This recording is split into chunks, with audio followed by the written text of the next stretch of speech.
right, I'm going to tell you how we're going to do this next activity. This next activity is called a dictatio.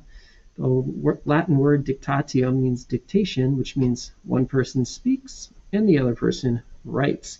So today, I'm going to speak, you're going to write. But I want to explain the directions for the dictatio first.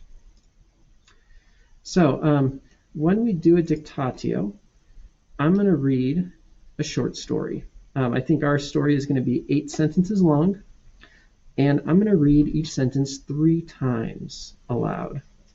As I'm reading it, your job is to write it to the best of your ability. So you've hardly written any Latin before other than maybe your dictionary and your Pictionary.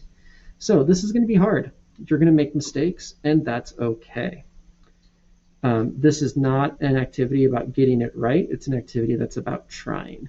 So for this activity, you need a sheet of notebook paper and a writing utensil. So make sure you have that. Once we get started in the activity, I'm going to read each sentence 3 times really slowly. As I'm reading it aloud 3 times, your job is to write it down. So you'll do like number 1. You'll write number 1 sentence down to the best of your ability.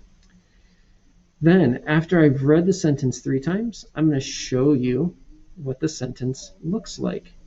And then you can make corrections. So if you have a mistake, cross out what was wrong, and in the line under it, write the correct answer.